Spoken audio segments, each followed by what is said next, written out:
नमस्कार, आप देख रहे हैं के न्यूज। मैं हूं आपके साथ सोनी चौहान। मुद्दे की बात में आपका स्वागत है। लखनऊ से बड़ी खबर सामने आ रही है। बीजेपी गठबंधन में सीट बंटवारे का फॉर्मूला तय हो चुका है। एनडीए का कुनबा बढ़ने से यूपी में अब घटेगी बीजेपी कोटे की सीटें। तो शर्त के साथ सुभाषपा को मिल सकती है दूसरी सीट और यूपी में 3 और बिहार में 2 सीट मांग रहे हैं ओपी राजभर। घोसी सीट सुभाषपा को मिलने की संभावनाएं तेज होती हुई नजर आ रही हैं। निषाद पार्टी को 2019 की स्थितियों पर ही अब संतोष करना पड़ सकता है,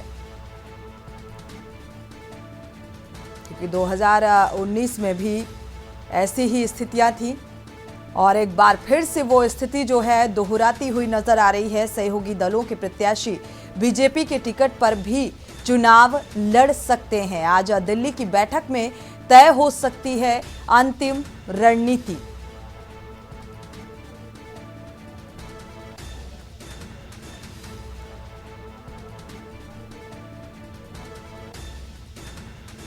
तो शर्त के साथ सुभाषपा को फिलहाल संतोष करना पड़ सकता है, क्योंकि 2019 की जो स्थिति है वो दोहराती हुई नजर आ रही है और बैठक में रणनीति भी तय हो सकती है। तो यूपी में घटेगी अब बीजेपी कोटे की सीटें। शर्त के साथ सुभाषपा को मिल सकती हैं दूसरी सीट और यूपी में 3 और बिहार में 2 सीट मांग रहे हैं ओपी राजभर।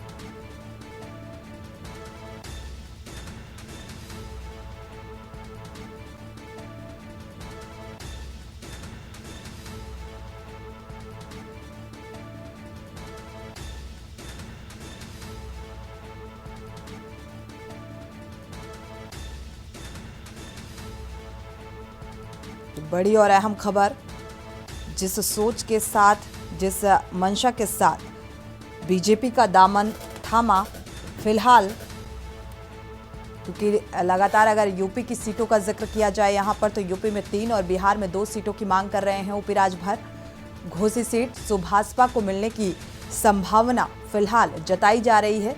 निषाद पार्टी को 2019 की स्थितियों पर ही संतोष करना पड़ सकता है।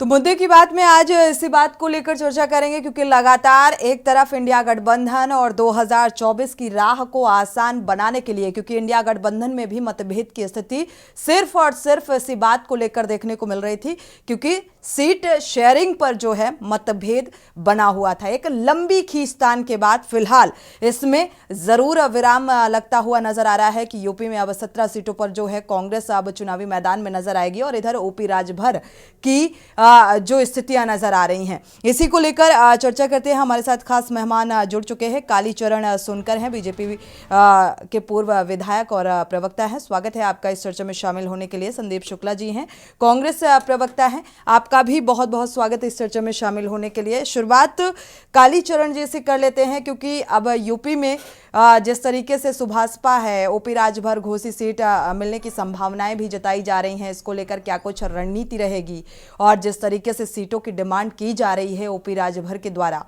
तो और ये भी कहा जा रहा है कि 2019 की जो स्थितियां थी उसी आधार पर अब संतोष करना पड़ सकता है, ऐसे आसार बनते हुए नजर आ रहे हैं। कालीचरण जी। हाँ, ठीक है। एनडीए का कुनबा बढ़ने से जाहिर सी बात है कि उत्तर प्रदेश में एनडीए की सीटें बढ़ेंगी। पिछले चुनाव के मुकाबले एनडीए लगभग 75 से ऊपर सीटें उत्तर प्रदेश से जीतेगी। कालीचरण जी। हाँ, बोलिए। जी, आप एक बार अपनी प्रतिक्रिया को फिर से दोहरा दीजिए, समझ नहीं आया। उत्तर प्रदेश में जी। एनडीए का कुनबा बढ़ता जा रहा है, ये सही बात है। और सहयोगी दलों की अपेक्षाएं भी बढ़ रही हैं, तो उससे जाहिर सी बात है एनडीए का कुनबा भी बढ़ रहा है और एनडीए का वोट भी बढ़ रहा है। इसलिए एनडीए उत्तर प्रदेश में 75 से अधिक लोकसभा सीटें जीतकर मोदी जी को फिर से प्रधानमंत्री बनाने का काम यूपी ही करेगा। यूपी की 80 लोकसभा सीटें हर एक राजनीतिक पार्टी के लिए बेहद महत्वपूर्ण होती है, क्योंकि यहीं से सत्ता की कुर्सी का जो रास्ता है वो आसान बन जाता है और पूरा जो फोकस होता है वो फिलहाल राजनीतिक पार्टियों का यूपी की 80 लोकसभा सीटों पर ही होता है। और अब सीट शेयरिंग को लेकर अभी कांग्रेस और आपका जिक्र करें, कांग्रेस प्रवक्ता का रुख कर लेते हैं संदीप शुक्ला जी का। देखा जाए तो अब 3 पर कांग्रेस की सहमति जो डील हो चुकी है सीट शेयरिंग को लेकर, जो बात अभी अपडेट के साथ निकलकर सामने आ रही है कि 4 पर आम आदमी पार्टी चुनाव लड़ेगी और 3 पर कांग्रेस लड़ेगी। क्या कुछ रणनीति 2024 को लेकर इंडिया गठबंधन की? संदीप जी अनम्यूट करिएगा।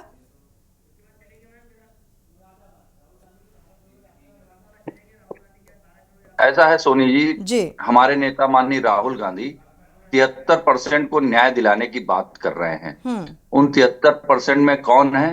इस देश का दलित है, इस देश का पिछड़ा है, इस देश का वो दबी हुई आबादी जिसको न्याय नहीं मिल रहा है। 75 कहा कालीचरण जी ने जो जीत का दावा किया है वो 75 का आंकड़ा दिया है अभी।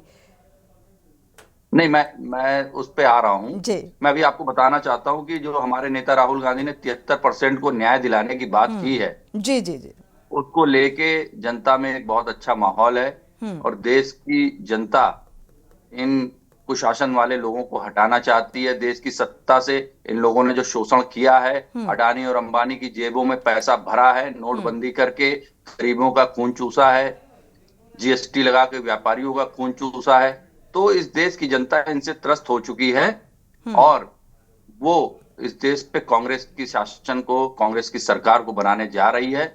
और रही बात 75 सीटों के जीतने का दावा अगर ये लोग कर रहे हैं, तो ये तो इनका एक तरह से आत्ममुग्धता है, इनका घमंड बोल रहा है, इनका जरूरत से ज्यादा जो एक दम्भ है वो बोल रहा है कि जनता कुछ नहीं है, यही सर्वोपरि है, ये जनता के ऊपर है, जनता की बात नहीं करते हैं, ये अपने मन की बात करते हैं।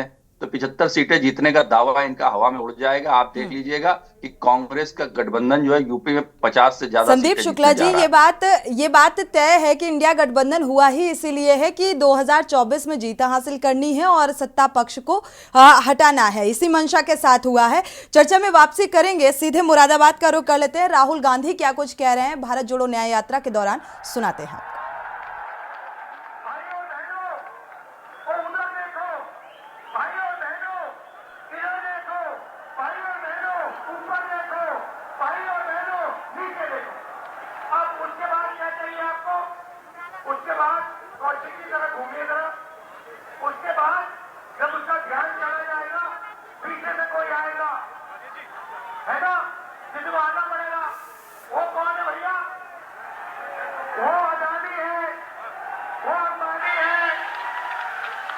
ठीक है, अब मान लो ध्यान भटका दिया और पीछे से जेब काट दी, तो किसी किस चीज की जरूरत है? हाँ भैया, मुझे ये डंडा खाली देना जरा, ये डंडा उतारो। नहीं, इससे काम चलेगा, छोटा नहीं चाहिए, बड़ा चाहिए ये।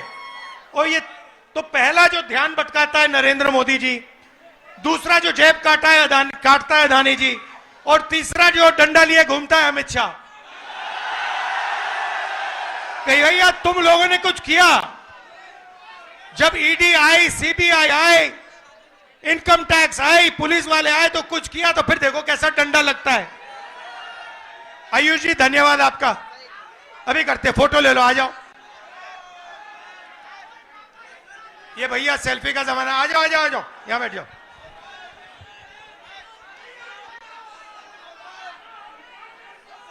धन्यवाद।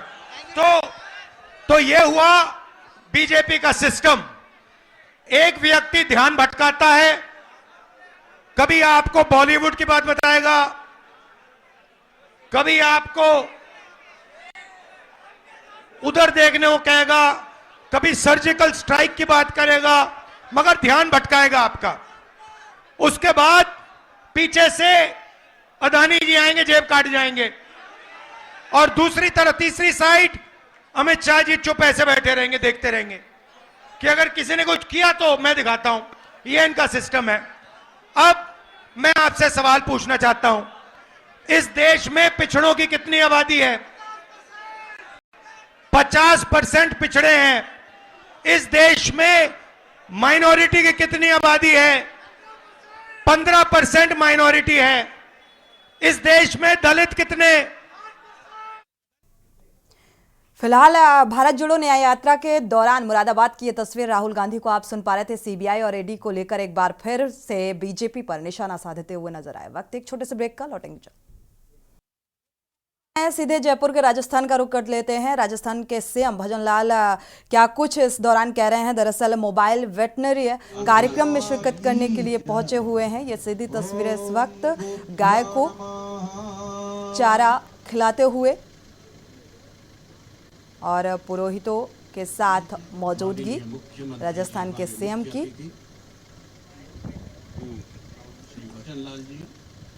तो मोबाइल वेटनरी इकाइयों का लोकार्पण करने के लिए पहुंचे हुए हैं। ये सीधी तस्वीरें इस वक्त राजस्थान की, राजस्थान के सीएम गौ पूजा करते हुए नजर आ रहे हैं।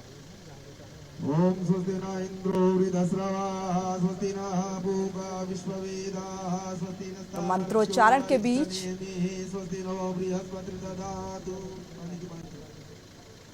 पौष्टिक चारे के साथ एक संदेश गौ पूजा कर रहे हैं और ये चारा खिलाते हुए मंत्रोच्चारण के साथ एक संदेश देने की भी कोशिश समाज को कि गौ सेवा कितनी महत्वपूर्ण होती है।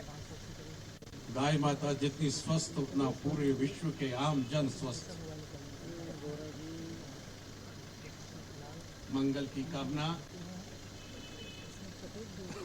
पुष्ट पशुधन, स्वस्थ खुशहाल जल।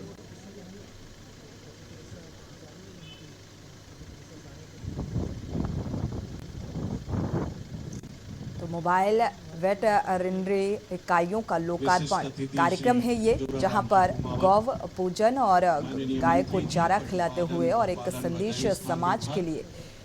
तो मंत्रोच्चारण के साथ पूजा संपन्न हुई और एक संदेश किस तरीके से गौ सेवा करनी चाहिए, क्योंकि समाज में एक संदेश जाता है जब किसी भी राज्य का मुखिया इस तरीके का कदम उठाता है या ऐसी तस्वीरें सामने आती हैं तो मैसेज कन्वे होता है कि हमें पशु पालन को लेकर कितना गंभीर होना चाहिए और गाय पूजनीय होती है, इसलिए गौ सेवा और गाय का पूजन बेहद महत्वपूर्ण होता है।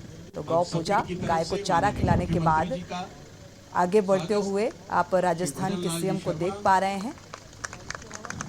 करतल ध्वनि के साथ ही मोबाइल वेटरनरी कार्यक्रम के लोकार्पण करने के लिए पहुंचे हुए हैं। ये इस विशेष कार्यक्रम में शिरकत करने के लिए राजस्थान के सीएम भजनलाल शर्मा को देख पा रहे हैं। जयपुर के प्रतिनिधि कार्यक्रम का मोमेंटो स्मरण के रूप में रहे। हमारे सचिव महोदय, प्रमुख शासन सचिव जी श्री विकास सीताराम जी भाले द्वारा विभाग में स्वागत। माननीय मुख्यमंत्री जी का करतल ध्वनि, हम सबका सहयोग।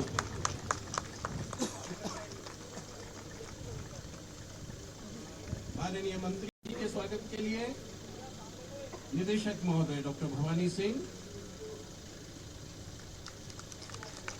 आपका स्वागत। हमारे अभिभावक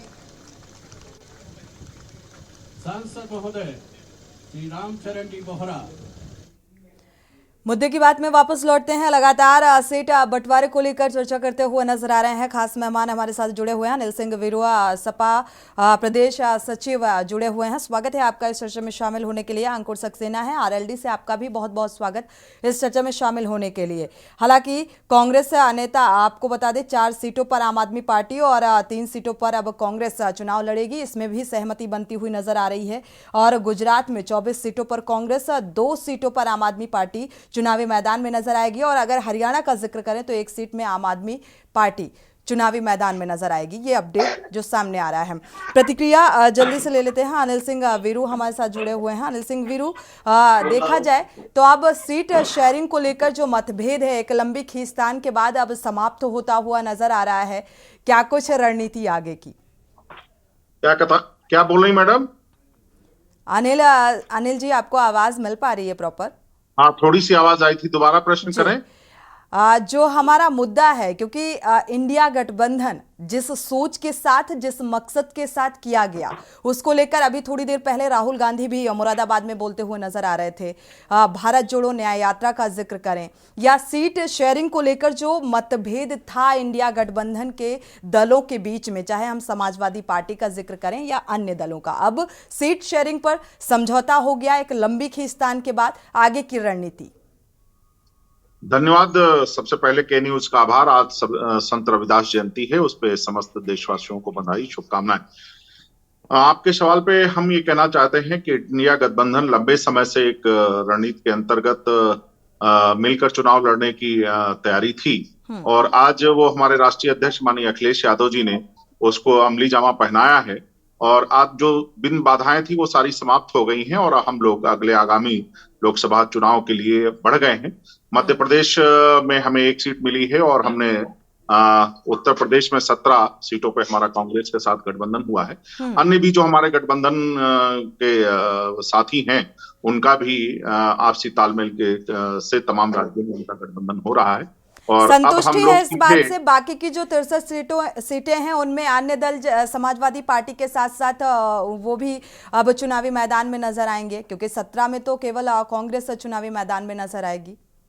जी, निश्चित तौर पे जो हमारे सहयोगी दल पहले से भी रहे हैं, कुछ गतिरोध था उसमें लगभग समाप्त कर लिया गया है, और जो भी थोड़ा बहुत गतिरोध है जल्दी समाप्त करके हम लोग सभी लोग इस गठबंधन, इंडिया गठबंधन के माध्यम से आगामी लोकसभा की लड़ाई लड़ने के लिए तैयार हैं। चलिए, पूरी तैयारी समाजवादी पार्टी की, इंडिया गठबंधन की। आरएलडी से हम प्रवक्ता अंकुर सक्सेना जी जुड़े हुए हैं। आप अपने आप को 2024 के इस रण में कहां देख पा रहे हैं? जी, क्या कह रही हैं मैम? अंकुर सक्सेना जी, आपको आवाज मिल पा रही है? जी, मिल रही है जी। जी बताइए। क्योंकि चुनावी इस बयार में इंडिया गठबंधन का जिक्र, तैयारियां नजर आ रही हैं। सीट शेयरिंग को लेकर भी लगातार जो अपडेट है वो सामने आ रहा है। दिल्ली की सीटों को लेकर भी कांग्रेस और आम आदमी पार्टी का समझौता जो है वो हो गया है। आरएलडी अपने आप को कहां देख रही है? देखिए सोनी जी, सबसे बड़ी बात यह है कि जब चुनाव की टाइम आता है तो उस समय प्रत्येक राजनीतिक दल कहीं ना कहीं चुनाव में अपने मजबूत कैंडिडेट्स को उतारने के लिए और सीट शेयरिंग को लेकर किसी ना किसी राजनीतिक गठबंधन में शामिल होता है। राष्ट्रीय लोकदल जो है, कहीं ना कहीं आज की डेट में हमारे केंद्रीय नेतृत्व ने स्वयं इस बात को कहा है कि चौधरी चरण सिंह साहब को भारत रत्न दिए जाने के पश्चात देश के माननीय प्रधानमंत्री ने उनका दिल जीत लिया, और उनने गाय बगाए कई अवसरों पर लगातार निरंतर ये बात कह रहे हैं कि वो एनडीए को सपोर्ट कर रहे हैं। सवाल एनडीए के सपोर्ट को है। अगर हम लोग एनडीए के साथ में हैं, जैसा कि हमारे केंद्रीय नेतृत्व ने खुद कहा है कि वो एनडीए को सपोर्ट कर रहे हैं, तो ऐसी स्थिति में हम लोग किसी एक सीट पर ना लड़कर उत्तर प्रदेश की 80 की 80 लोकसभा सीटों पर और संपूर्ण भारतवर्ष में 543 जो लोकसभा सीटें उन सीटों पर एनडीए गठबंधन के साथ में है और एनडीए गठबंधन समर्थित प्रत्याशियों को समर्थन दे रहे हैं। तो ऐसी स्थिति में राष्ट्रीय लोकदल चूंकि एनडीए का घटक दल है, तो हम लोग तो ये चाहेंगे कि 2024 में एनडीए फुल मेजॉरिटी के साथ में ऐतिहासिक मतों से केंद्र में अपनी सत्ता को पुनर्स्थापित करे। जहां तक सवाल इंडिया गठबंधन का है, तो इंडिया गठबंधन की आज की डेट में कॉन्सेप्ट नहीं क्लियर है। अभी अनिल सिंह जी ने एक बात कही कि मध्य प्रदेश में 1 सीट मिल रही है समाजवादी पार्टी को, उत्तर प्रदेश में उन्होंने 17 कांग्रेस को दी है, तो बहुत ज्यादा प्रदेश में खजुराहो सीट समाजवादी पार्टी को मिली है। जी, आपने स्थिति देखी थी। जी मैम, ठीक बात। कालीचरण जी, दिल्ली में बैठक होनी है, आगे की रणनीति तय होगी। घोसी सीट क्या सुभाषपा को मिलने की संभावनाएं लगभग तय मान ली जाए या फिर कुछ बदलाव की स्थिति भी देखने को मिल सकती है? दिल्ली के चुनाव में भारतीय जनता पार्टी 7 की 7 सीटें जीतेगी और यह तय है। आम आदमी पार्टी कांग्रेस से गठबंधन का कोई बहुत मतलब नहीं है, क्योंकि कांग्रेस का दिल्ली में कोई भी वोट नहीं है। तो और उसी तरह उत्तर प्रदेश में भी इंडिया गठबंधन का कुछ वोट हो सकता है समाजवादी पार्टी का, और कांग्रेस का तो कोई वोट ही नहीं है। और समाजवादी पार्टी के मुखिया अखिलेश यादव, हमारे समाजवादी पार्टी छोड़ने की मुख्य वजह रही, अखिलेश यादव जी ने दलितों को पूरी तरह से पदाधिकारी में टिकट देने में पूरी तरह से दरकिनार कर देते हैं। चाहे विधान परिषद की बात हो, चाहे राज्यसभा की बात हो या अन्य बात हो, दलितों के को कोई महत्व नहीं दिया जाता है। मैं कह सकता हूं कि अखिलेश यादव पूरी तरह दलित विरोधी। अनम्यूट करिएगा। कोई मतलब नहीं रह गया है। जो दलित और पिछड़े और अल्पसंख्यक का अब कोई मतलब नहीं रह गया है। दलित और पिछड़ा पूरी तरह से बीजेपी के साथ और एनडीए के साथ इस समय है और रहेगा। उससे ही परिणाम आएगा जो 75 से ऊपर सीटें जीतने का हमने जो दावा किया है वो पूरी तरह सही है, और यह रिजल्ट भी बता देगा कि ये सही है। चलिए, आज जो दिल्ली में बैठक होने वाली है तो सीट बंटवारे को लेकर भी इसमें जो स्थिति है वो साफ हो सकती है, क्योंकि एनडीए का कुनबा अगर बढ़ रहा है तो यूपी में जो सीटें हैं वो घट भी सकती हैं। तो उसको लेकर क्या कुछ रणनीति इस बैठक में आज तय हो जाएगी ये तस्वीर? बिल्कुल तय हो जाएगा, उससे कोई फर्क नहीं पड़ता है। अगर कुनबा बढ़ रहा है तो उनमें 1, 2, 4 सीटें भाजपा दे भी सकती है, और देने से फायदा ही है, क्योंकि तब हम कह सकते हैं कि अगर सहयोगी दलों को तो सीटें हम देंगे। ठीक है, तो फाइनल कमेंट संदीप शुक्ला जी से ले लेते हैं, कांग्रेस प्रवक्ता। भाजपा ठीक है, जीत का दावा करती हुई बीजेपी नजर आ रही है, क्योंकि लगातार एक तरफ इंडिया गठबंधन में मतभेद की स्थिति रही है और अभी भी अंदर खाने जो स्थितियां हैं वो बहुत नॉर्मल नजर नहीं आ रही हैं। वो बात अलग है कि इंडिया गठबंधन इस बात का जिक्र कर रहा है कि सीट शेयरिंग पर भी बात बनती हुई नजर आ रही है। तो अब ऐसी कोई स्थिति नहीं है, रणनीति और मंशा एक ही है इंडिया गठबंधन की कि 2024 में जीत हासिल करना है, मोदी को हटाना है। संदीप शुक्ला जी, आप कालीचरण सोनकर जी को सुन पा रहे होंगे, उन्होंने कहा कांग्रेस को पूरी तरीके से जनता नकार चुकी है। नहीं, ये इनकी गलतफहमी है। देश में आज भी पूरे देश में अगर कोई पार्टी है तो वो कांग्रेस पार्टी है। देखिए, दक्षिण में कहीं भाजपा का कोई नामो निशान नहीं है। हमारी पार्टी एक ऐसी पार्टी है जो कश्मीर से लेके कन्याकुमारी तक और मणिपुर से लेके गुजरात के कच्छ तक हम लोगों की पार्टी का प्रत्येक ब्लॉक में, प्रत्येक वार्ड में कार्यकर्ता है। तो फिर इंडिया गठबंधन छोड़कर बीजेपी का दामन क्यों थाम रहे हैं? क्यों ये दल बदल का जो सिलसिला है शुरू हो चुका है? क्या विश्वास नहीं है पार्टी की रणनीति को लेकर?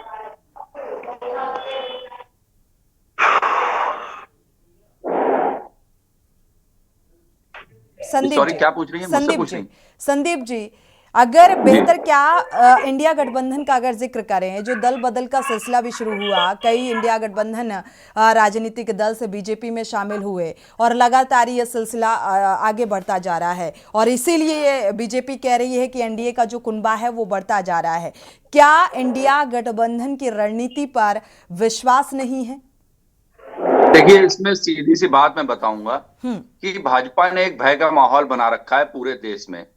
सीबीआई, एनफोर्समेंट डायरेक्टरेट और सीडी, जो इन दोनों से बच गया तो उसकी सीडी तैयार रखी है मोदी और अमित शाह के पास। तो इन 3 चीजों ने इतना भयग्रस्त कर रखा है तमाम दलों को और उनके दलों के नेताओं को कि कहीं ना कहीं वो जो है भय के मारे यहां से भाग के, और जिस तरह द्वापर युग में कौरवों की सेना में बहुत सारे प्रतापी राजा, बहुत सारे लोग भय के कारण जुड़े हुए थे कौरवों की सेना से, लेकिन यहाँ हमारे पास तो सिर्फ एक राहुल गांधी और दूसरे जो यदुवंशी हैं, किशन कन्हैया के वंशज, अखिलेश यादव जी हैं। हम लोग निश्चित रूप से इन कौरव रूपी भाजपाइयों का दमन करने का काम करेंगे पूरे देश में।